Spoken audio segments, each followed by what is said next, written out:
d'être venu. Pour commencer, je voulais te demander de nous expliquer un tout petit peu comment un garçon de 11 ans a commencé à étudier en arts martiaux en France qui n'était pas du tout connu à ce moment-là.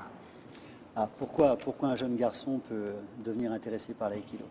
En fait, je voulais faire des arts martiaux, j'ai commencé par le judo, et j'étais dans un dojo assez fameux de judo, qui était dirigé par un personnage assez gradé, mais il n'y avait pas de cours enfant. Donc j'étais avec des adultes, et bien qu'on me disait, on me disait que le judo était une activité où il n'y a pas besoin de force, j'avais quand même un petit peu de mal avec les adultes. Et à côté du cours de judo, il y avait deux, trois personnes qui étaient habillées un peu bizarrement, avec des robes et puis des kimonos blancs, et qui faisaient des gestes qui, tout en étant des gestes martiaux, ressemblaient pas du tout au judo.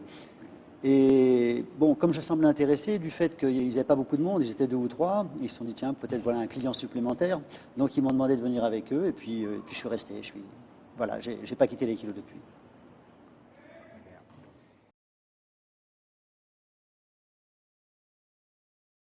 Mon premier professeur était un professeur français qui s'appelait Jean-Claude Tavernier. Ah, d'accord. Et qui, assez rapidement, peut-être 1 ou 2 ans après que j'ai commencé, nous a emmenés chez Maître Nakazono, qui venait d'arriver à Paris. Nakazono Sensei était un personnage assez étrange, au sens où il avait un passé d'arts martiaux relativement élevé, puisque c'était un très très bon judoka, relativement connu, il a fait un peu de karaté. Je pense que peut-être que l'activité qu'il connaissait le moins, peut-être c'était l'aïkido, mais il avait un très très fort charisme. C'était quelqu'un de très beau, qui avait beaucoup d'intelligence, qui en plus était très investi dans tout ce qui était médecine, bien sûr extrême orientale, et puis sur le Kototama. Donc il avait autour de lui un ensemble de gens qui lui étaient très dévoués.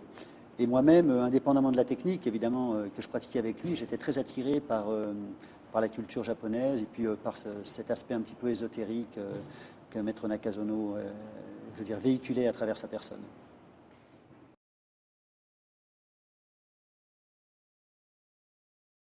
Nakazono Sensei n'avait rien à voir avec cela. Je pense même qu'il a essayé de me décourager un petit peu. D'une part, parce que je pense qu'il voulait bien me garder auprès de lui, puisque bon, j'étais un jeune élève qui était relativement fidèle. Non, il faut se replacer dans cette époque. C'était l'époque de 1968 en France, où il y a eu cette fameuse révolution plus ou moins étudiante, culturelle, etc.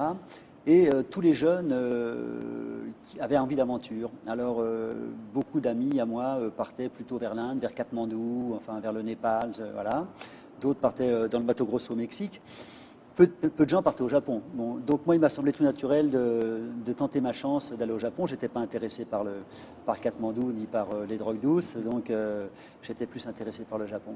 Au départ, je crois que j'ai lancé ça un peu comme une fanfaronnade, c'est-à-dire un peu pour me vanter, quoi.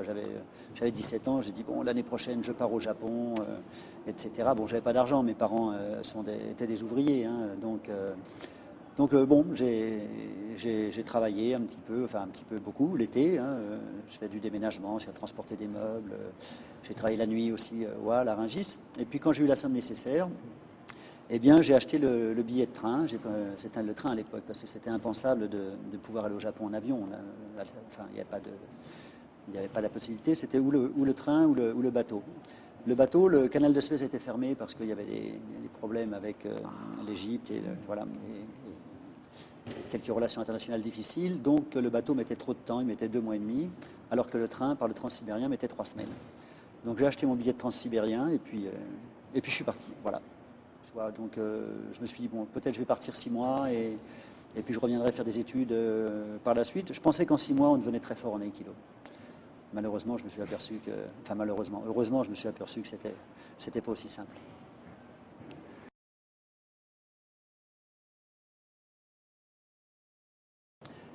Bon, quand je suis arrivé au Japon, bien sûr, je me suis inscrit à l'aïkikai. Je ne comprenais pas trop ce que l'aïkido à cette époque-là, parce que c'était tellement différent de ce que faisait Nakazono Sensei. Je ne savais pas ce que ça voulait dire ne pas travailler avec les épaules, je ne savais pas ce que ça voulait dire les hanches. On m'avait beaucoup parlé de ki, de kokyu, alors que là, on ne me parlait pas de ki, on me parlait pas de kokyu.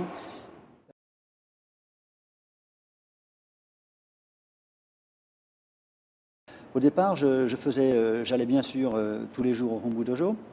Et puis j'allais à Shimokitazawa dans un petit dojo où était Yamaguchi Sensei pendant 2 mois. Et après 2 mois, Noguchi, un de ses élèves, un de ses seniors élèves, est venu me voir et m'a dit, bon, Christian, il ne faut plus que tu viennes ici. Yamaguchi Sensei, il veut que tu restes au Rombu Dojo. Alors je ne comprenais pas pourquoi. Alors j'étais très fâché après Yamaguchi. Alors je ne suis pas allé à ses cours pendant 6 mois. Et en fait, c'était pas exactement ça le message, parce qu'après on en a reparlé ensuite, évidemment, quand on est devenu beaucoup plus proche. En fait, ce qu'il voulait, c'est que il voulait que je fasse la majeure partie de mon activité au Rombu Dojo, et il voulait pas que je choisisse un sensei, lui ou un autre, parce qu'on l'avait recommandé. Il voulait que je choisisse parce que c'était mon choix personnel. Mais bon, moi j'étais jeune, je lui en voulais. Donc j'ai travaillé beaucoup au Rombu Dojo, et puis bien sûr, après j'ai repris les relations normales avec Yamaguchi Sensei, et j'allais dans tous ces dojos privés, bien sûr.